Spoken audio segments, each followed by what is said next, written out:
Falando mais um capítulo dos Escolhidos. E agora a gente está no capítulo 4, que tem por título O Plano Revelado. Já vimos o capítulo 1, 2 e 3 e agora a continuação desses capítulos. A gente falou sobre o pecado, sobre a criação, sobre a difícil situação do ser humano, e agora a gente vai descobrir, depois de todas aquelas consequências do pecado que Adão e Eva tiveram que sofrer, que existia um plano de salvação para eles. E é isso que a gente vai descobrir hoje através da minha leitura e do que eu grifei de importante. E a primeira parte que eu grifei é: a queda de Adão e Eva encheu o céu de tristeza. Parecia não haver um meio de escape para aqueles que transgrediram a lei. Os anjos cessaram seus cânticos de louvor. Então o céu ficou triste quando Satanás aparentemente venceu Adão e Eva e conseguiu fazer eles pecarem. Lá no céu, os anjos que cantavam parou de cantar. Foi uma tristeza que chegou até o céu. Eles estavam aqui na terra e lá no céu estava ocorrendo tristeza. O Filho de Deus sentiu grande compaixão pela raça caída, quando foram apresentadas diante dele as desgraças do mundo perdido. Então, assim, ele ficou muito triste. Jesus, ele não se alegra quando está acontecendo sofrimento na vida do ser humano. Pelo contrário, ele se entristece. Mas ele também não pode fazer nada em relação às consequências do nosso próprio pecado. A gente peca, a gente tem que passar pelas consequências do que a gente escolheu fazer, da nossa vida. Isso é o livre-arbítrio. O amor divino idealizou um plano por meio do qual o homem que estava totalmente desamparado poderia ser salvo. Então Jesus falou assim: eu vou fazer alguma coisa para salvar eles.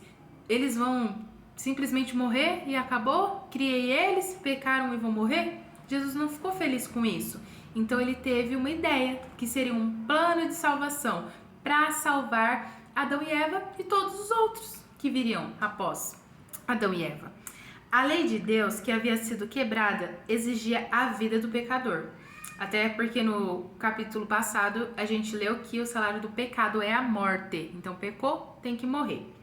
Apenas um ser igual a Deus poderia fazer a expiação por sua transgressão. Apenas Deus poderia morrer para salvar o ser humano. Ninguém, a não ser Cristo, poderia salvar os pecados da maldição da lei e levá-los novamente a viver em harmonia com o céu. Então tinha que haver ali a morte, porque o pecado ocorreu, então a morte tinha que acontecer também. Cristo tomaria sobre si a culpa e a vergonha do pecado para resgatar a raça caída. Então, Jesus, ele iria tomar o pecado de todo mundo, todo ser humano que pecou para ele morrer e salvar a raça caída.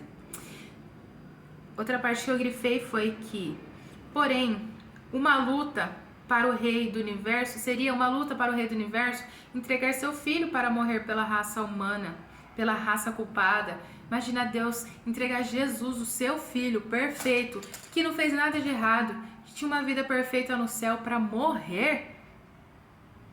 Deus, ele em João 3,16, até tá falando aqui que é um dos versos mais conhecidos, eu acredito, pelo mundo todo.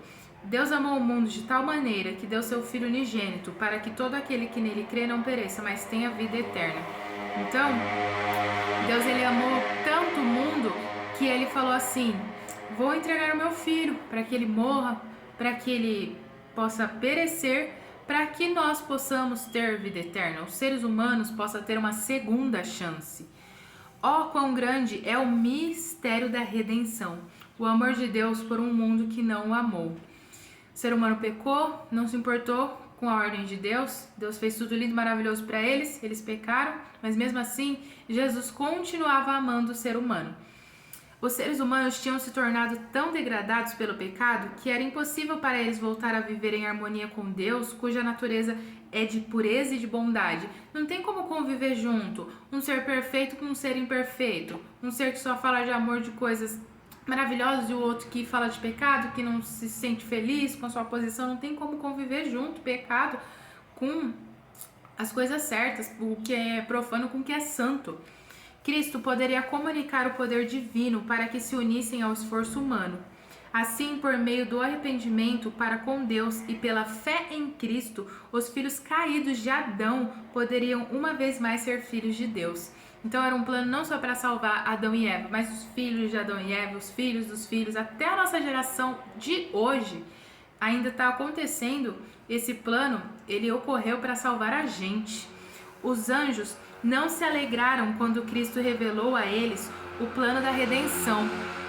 Então, os anjos, eles não gostaram, mas não é que eles não gostaram porque eles eram maus. Imagina, o anjo sabendo que o seu Criador ia ter que morrer. Eles ficaram tristes, com pesar, e ao mesmo tempo eles também ficaram admirados por Jesus ter falado isso, que ele se entregaria pela sua criatura humana. Com pesar e admiração, ouviram suas palavras, enquanto ele lhes dizia como deveria entrar em contato com a degradação da terra, suportar a tristeza, a vergonha, a morte. Ele se humilharia, descendo à posição do homem, para participar pessoalmente das tristezas e tentações que só os homens passavam e as mulheres passavam, a fim de socorrer aqueles que também estão sendo tentados. Então ele contou para os anjos: eu vou morrer, eu vou sofrer, vai ser difícil, eu vou ser humilhado. Os anjos ficou um pouco triste. Quem não ficaria triste de saber disso? Ele seria submetido a todo tipo de insulto e tortura que Satanás poderia inspirar. A gente já está nessa parte aqui, ó. Já lemos essa.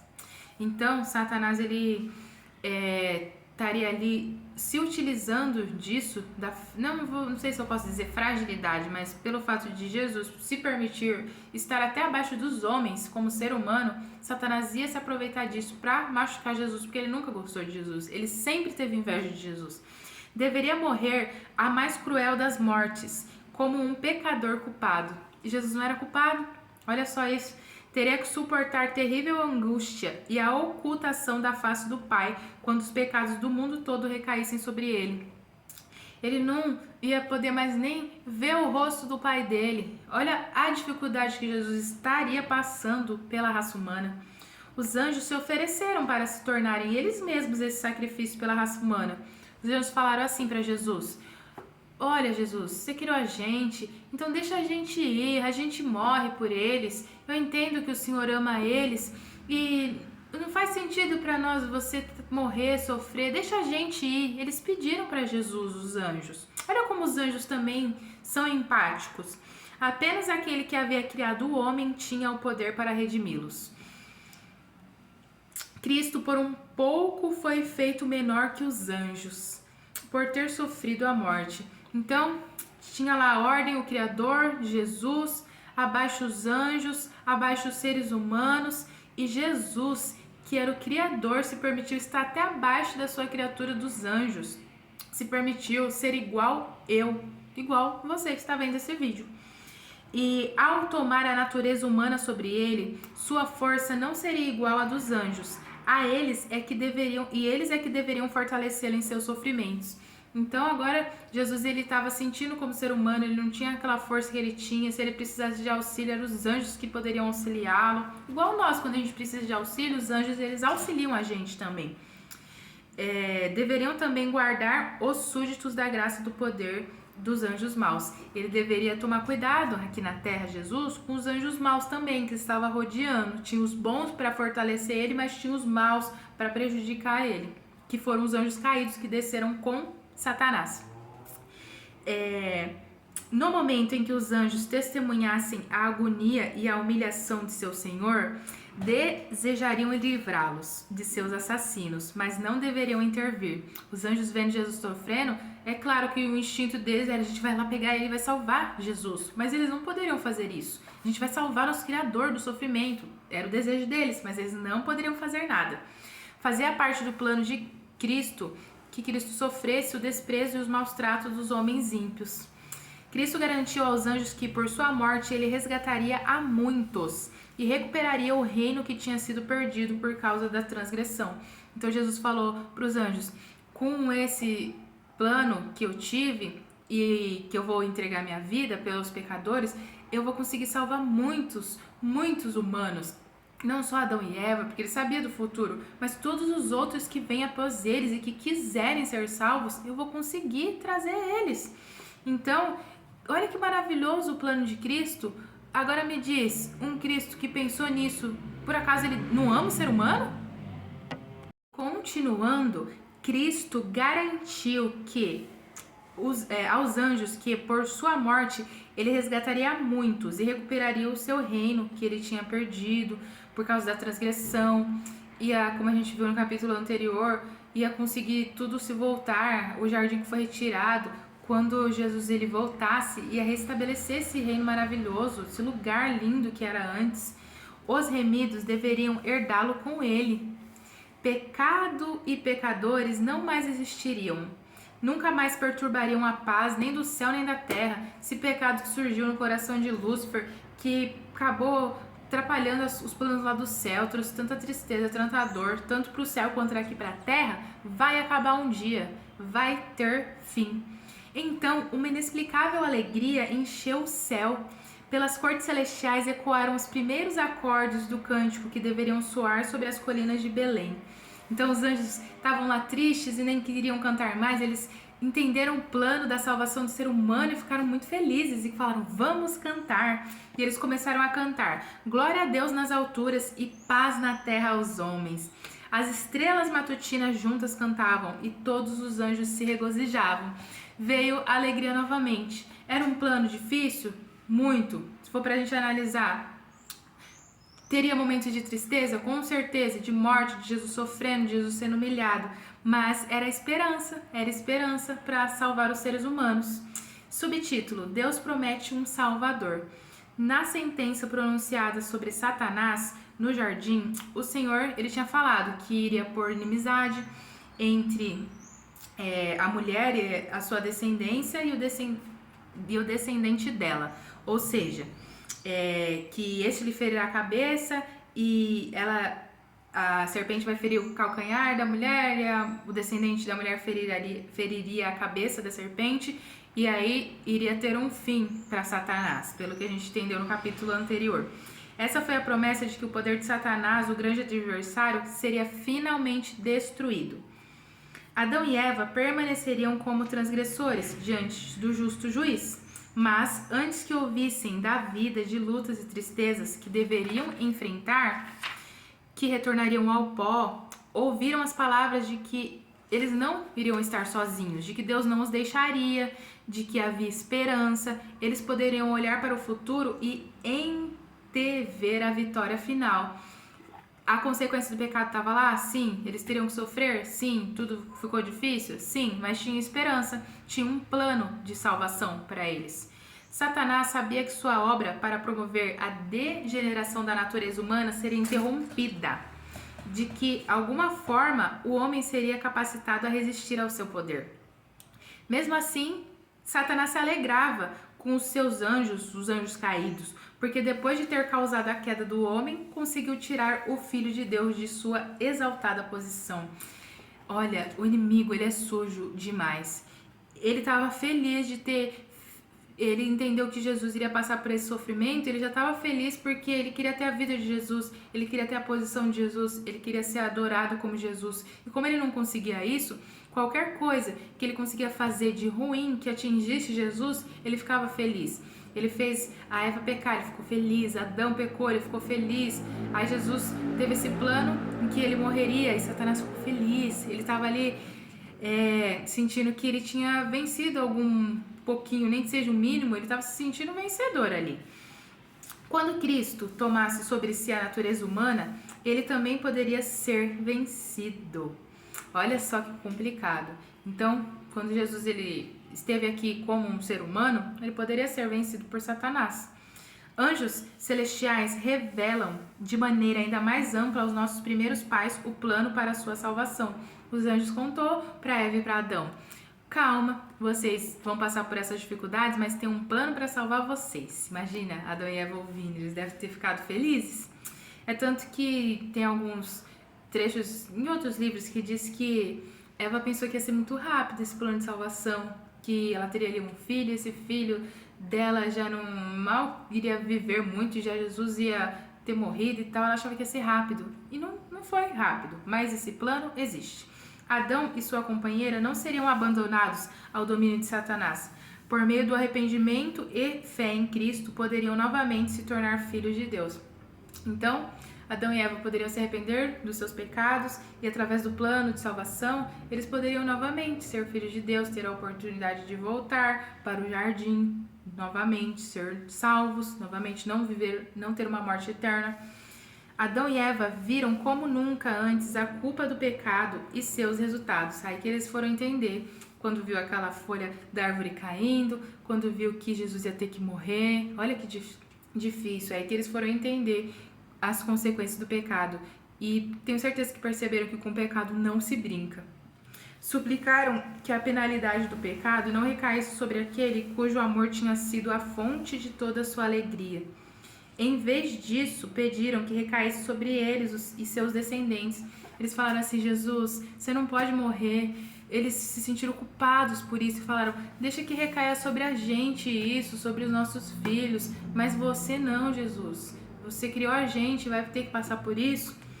Foi dito a eles que, por ser a lei de Cristo a base de seu governo, nem mesmo a vida de um anjo poderia ser aceita como sacrifício pela transgressão. Então eles explicaram para Adão e para Eva: nem que um anjo quisesse, ele poderia passar por esse sacrifício. Só Jesus que poderia. Apenas o Filho de Deus, que os havia criado, poderia fazer a expiação por eles. Da mesma forma que a transgressão de Adão trouxe sofrimento e morte, o sacrifício de Cristo traria vida e imortalidade. Então a oportunidade deles terem vida eterna novamente estava aí, no plano de salvação de Jesus. Quando foi criado, Adão recebeu o domínio de toda a terra. Entretanto, ao ceder à tentação, ele se tornou prisioneiro de Satanás. Quando a gente peca, quando a gente ouve a voz do inimigo, a gente se torna prisioneiro dele. O domínio passou para aquele que o tinha vencido. Assim, Satanás passou a ser o Deus desta era. E é por isso que ele está aqui, nessa terra, usando pessoas que se permitem ser usadas por ele para fazer tanta maldade, tanta coisa ruim. E muitas pessoas, elas falam assim: ai, como Deus permite, que Deus que faz essas maldades acontecer, porque ele não faz nada, então ele está permitindo. Quem está dominando é o inimigo desta era, deste mundo é o inimigo. Deus, ele está ainda aqui segurando as pontas de um jeito ou de outro, auxiliando muito, só que Satanás domina aqui.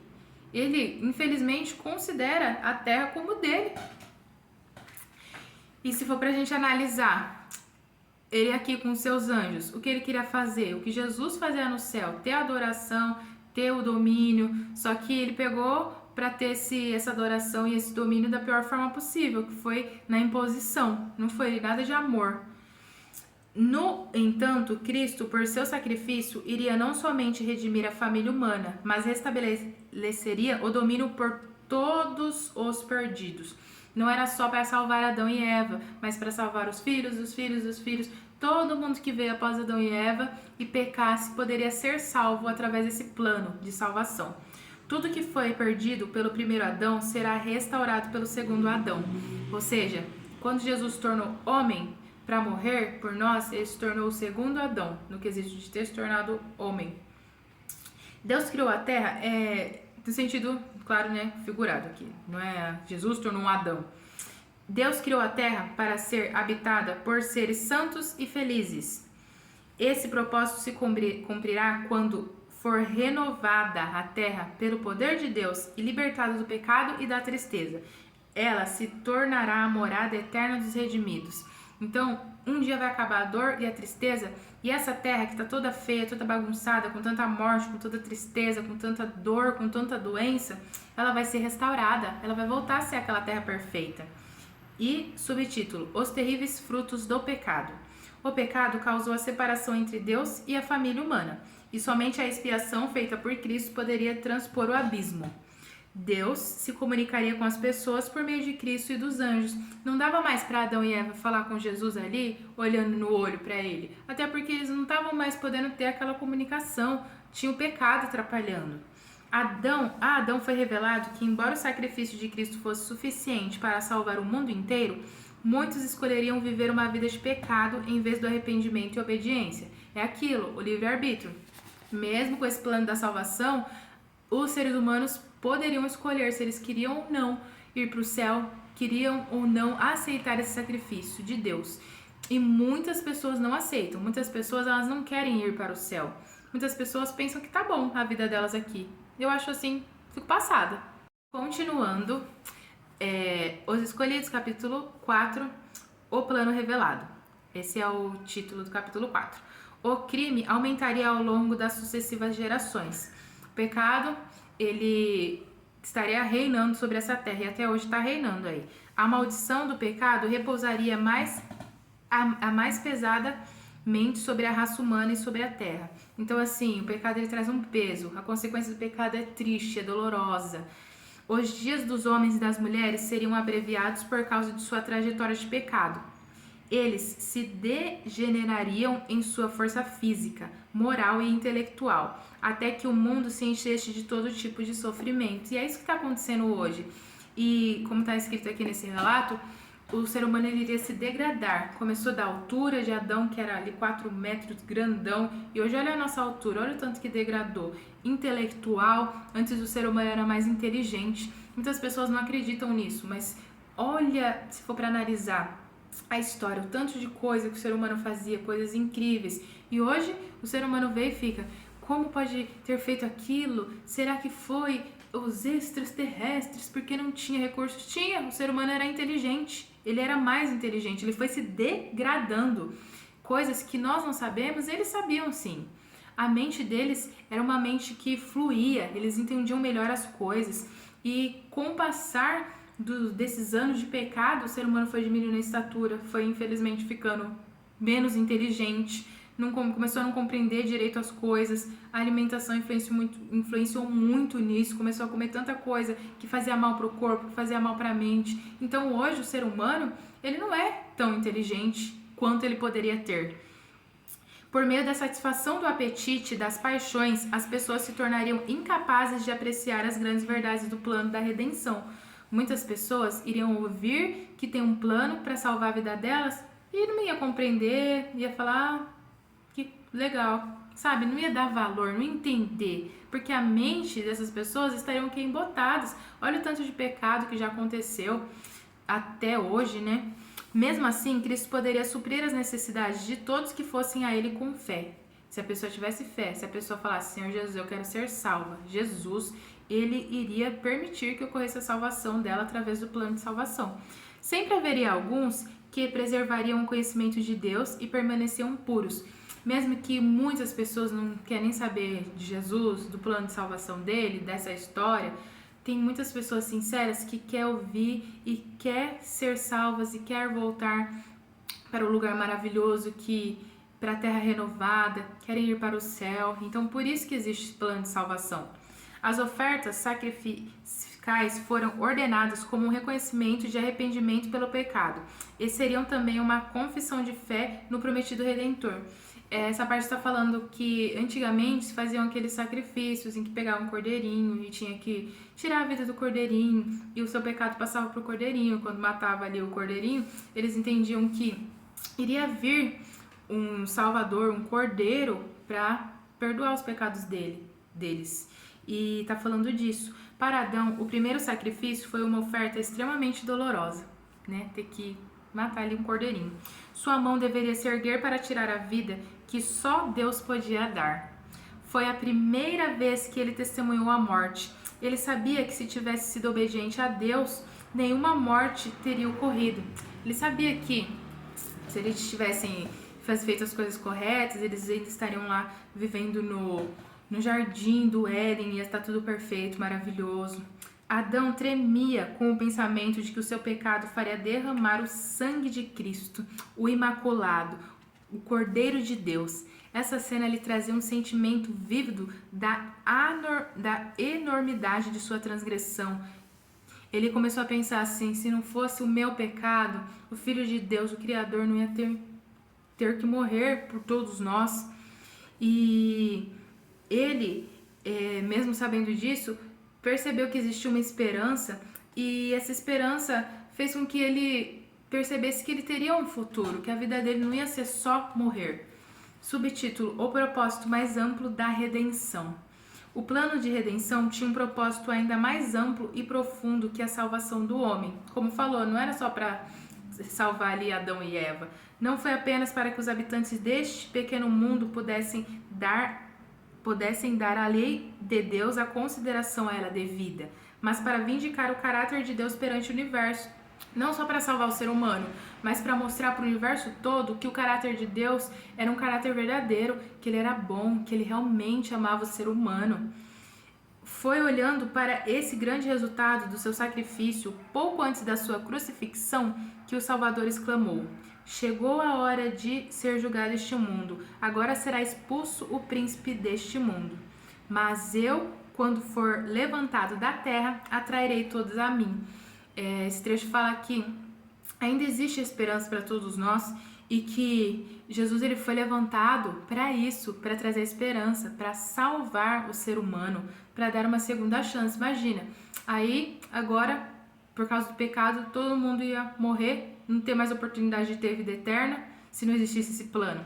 A morte de Cristo pela salvação da humanidade justificaria Deus e seu Filho quanto à maneira de lidar com a rebelião de Satanás. Era uma forma que Jesus estava mostrando como que ele lidaria com essa rebelião de Satanás.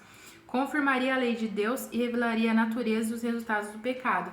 Então, através disso, ele estava querendo mostrar: vocês estão vendo, meus filhos, o que o pecado faz com a vida de vocês? Acaba com tudo que é bom, traz só desgraça, traz dor, traz morte, traz sofrimento. Não é bom que vocês pequem. Ele queria mostrar isso. Desde o princípio, o grande conflito girou em torno da lei de Deus. Satanás procurava provar que Deus era injusto, que sua lei era imperfeita e que, para o bem do universo, era necessário que ela fosse mudada. Lá no céu ele começou com isso, falando que não queria seguir regra nenhuma, começou a falar para os outros anjos que eles já eram sábios demais para obedecer. E aí começou desde lá no céu, para Eva ele falou a mesma coisa, que eles não iriam morrer, que eles não tinham que obedecer. Era tudo relacionado à lei e à obediência. Ao atacar a lei, seu objetivo era abolir a autoridade de Deus, seu autor. Se não existisse lei, se não existisse regras, como é que as criaturas irão perceber que tem uma autoridade ali que se preocupa com eles, com o bem-estar deles? Como é que iria existir a ordem? Como pode haver felicidade em desordem, em bagunça, em cada um fazendo o que quer, do jeito que quer? Só a gente pensar nas leis do trânsito, por exemplo. Imagina se tirar, cada um faz o que quer. Ia ser só acidente, só morte. Não tem como viver feliz sem leis. E era isso que Jesus queria mostrar. Quando Satanás venceu Adão e Eva, ele pensou que tinha adquirido a posse deste mundo. Porque dizia ele, eles preferiram a mim como seu governante. Satanás estava achando assim: eu sou o Deus dessa terra. Jesus está lá no céu querendo dominar os anjos. Ele pensava, mas eu também estou dominando uns anjos aqui na terra. Ele queria ter a vida de Cristo. Alegava que era impossível conceder o perdão ao pecador, que aqueles que pertenciam à raça caída eram todos legítimos súditos seus e que o mundo era seu. Olha que terrível. Ele queria dizer assim: não dá para conceder perdão para esses pecadores, não, eles são meus. Ele com aquele olho, né, gordo, querendo, eu quero dominar esses seres humanos todos. Ele não estava nem aí para o pecado, ele só queria ter domínio, ele só queria o quê? Receber exaltação, ter ali a mesma coisa que Jesus tinha, por amor, ele queria receber, mas na imposição. Deus, porém, deu o próprio Filho a fim de suportar a penalidade da transgressão. Assim, os pecadores poderiam ser restaurados em seu favor e levados novamente para o seu lar no Éden. Então, dessa forma, Jesus estava mostrando que ele amava o ser humano, que ele queria restaurar os seus filhos, trazê-los novamente ao novo Éden, restaurados. Ele queria mostrar que, independente de tudo, ele se preocupava com os seres humanos, ele se preocupava com a raça caída. Continuando, o finalzinho aqui da nossa explicação, o grande conflito iniciado no céu deveria ser decidido aqui no mundo, no próprio campo em que Satanás reclamava ser o seu. Satanás dizia, esse mundo é meu. E aqui teria que acontecer o fim desse conflito entre o bem e entre o mal. Todo o universo ficou maravilhado diante da humilhação de Cristo para salvar homens e mulheres caídos. Eles ficaram, os anjos, todos os seres celestiais, eles ficaram assim encantados de perceber que Jesus realmente amava os seres humanos. Eu penso que até talvez aquela dúvida lá que ainda existia entre um e outro, se Satanás não estava certo e tal. Quando Jesus falou, vou morrer por os seres humanos, para muitos aquilo ali foi a maior demonstração de amor que eles poderiam ver. Jesus, um ser maravilhoso e perfeito, morrer por uma criatura. Quando Cristo veio ao mundo em forma humana, Todos estavam profundamente interessados em acompanhá-lo ao percorrer ele a trilha manchada de sangue, desde a manjedoura até o Calvário. Os anjos estavam lá olhando e vendo, olha, Jesus nasceu, olha o que Jesus está fazendo, Jesus está indo para o templo, Jesus está aprendendo, Jesus está trabalhando. E Jesus ficou sendo ali um espetáculo para eles. Os habitantes das cortes celestiais sabiam que tudo havia sido feito sob a instigação de Satanás. Tudo que acontecia ali, principalmente coisas ruins que aconteciam com Jesus, quando ele era perseguido, eles estavam lá vendo e assistindo e vendo que Satanás é que estava instigando aquele sofrimento para Cristo. Todos observavam a batalha entre a luz e as trevas, cada vez mais violenta. Quando Cristo clamou sobre a cruz, está consumado, um grito de triunfo ressoou por todos os mundos e pelo próprio céu. Quando Jesus morreu na cruz, quando ele falou, está consumado, acabou, e aí que eles conseguiram realmente perceber que amor é esse, que Jesus deu a vida pelos seus filhos pecadores, ele deu a vida. A grande batalha estava decidida e Cristo era o vencedor. Ele morreu e com a morte dele ele conseguiu salvar todos os seres humanos que querem, todos os seres humanos que se arrependem dos seus pecados também, que querem ter uma vida de acordo com as leis de Deus, fundamentadas em sua lei. Sua morte respondeu à pergunta se o Pai e o Filho tinham ou não amor suficiente pela humanidade para exercerem a abnegação e o espírito de sacrifício.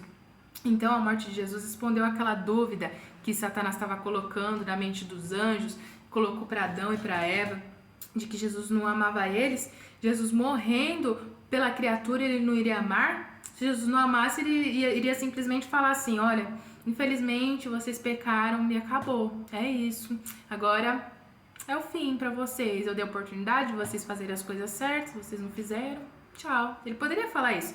Aí ele não iria estar amando os seus filhos, mas ele se entregou para mostrar, eu amo os meus filhos, eu amo a criatura que eu fiz. Satanás revelou seu verdadeiro caráter como mentiroso e assassino, e os anjos puderam ver, principalmente lá na morte de Cristo. Satanás usava um, usava outro, Jesus sofria, Jesus era açoitado, colocaram uma coroa de espinhos na cabeça dele, pregou as mãos dele, só coisa ruim acontecendo, ele levando soco, levando chute, Satanás incitando aqueles homens a fazer aquilo, e os anjos vendo. Ali os anjos tiveram certeza de que Satanás era mau, era ruim, ele queria que Jesus morresse. E eles perceberam que ele não era aquele bonzinho que fingia para eles, eu só quero o bem de vocês, eu quero que tudo ocorra bem aqui no céu, eu falo essas coisas que não precisa de lei, porque eu penso na gente. Ele usava aquilo, enganava alguns. No fim, quando Jesus morreu, eles perceberam que Satanás era horrível, um anjo horrível. E a uma só voz, o universo fiel se uniu em reconhecimento e admiração divina. Eles olharam e falaram, olha, esse nosso Jesus, ele é maravilhoso, olha o que ele fez, ele entregou a vida pelo pecador. Se a lei de Deus tivesse sido abolida na cruz, como muitos alegam, então a agonia e a morte do amado Filho de Deus teriam sido suportadas apenas para dar a Satanás exatamente o que ele queria. Jesus ia passar por tudo isso para depois a lei ser abolida. Jesus estava defendendo que era importante ter lei no universo, no céu, nos anjos, para nós seres humanos. E aí ele ia morrer e depois, gente, dei fim à lei. Não faz sentido isso. Ele estava com essa morte dele, entregando a sua vida, defendendo que o mundo precisa de leis, precisa de regras, que o ser humano precisa obedecer ao seu Criador, que ele precisa ser grato. Então, o príncipe do mal teria triunfado e suas acusações contra o governo divino seriam mantidas. Já pensou? Aí Jesus aboliria a lei, ele ia falar, não falei que essa lei não dava para ser seguida? Que essa lei não servia para nada? Olha lá, ele aboliu a lei. Satanás iria poder falar isso se Jesus tivesse abolido a lei. O próprio fato de Cristo ter suportado o castigo pela desobediência humana é um poderoso argumento de que a lei ela é imutável, a lei não muda, que Deus é justo, ele é misericordioso e abnegado, ou seja, ele renunciou à sua vida perfeita pelo ser humano, e que a justiça e a misericórdia infinitas se unem na administração de seu governo. Então o governo de Deus é um governo justo, um governo santo, um governo bom, E ele mostrou, morrendo, entregando sua vida, que ele ama o ser humano mais do que tudo. Que o ser humano, ele é assim, sabe, nós somos a menina dos olhos de Deus. E ele ter entregado a vida dele só nos mostra que ele, além de ter nos criado, ele tem um carinho especial por todos nós. Ele não quer que a gente pereça, que a gente morra, que a gente fique do lado do inimigo, porque as consequências do pecado são terríveis, desastrosas, é só morte, é só dor, é só sofrimento. E ele quer que a gente tenha felicidade novamente, alegria plena. E foi maravilhoso ler esse capítulo. E o próximo é o primeiro assassino. Então começou o primeiro assassino. E aqui eu vou entender e também passar para vocês como ocorreu essa situação catastrófica, o primeiro assassinato.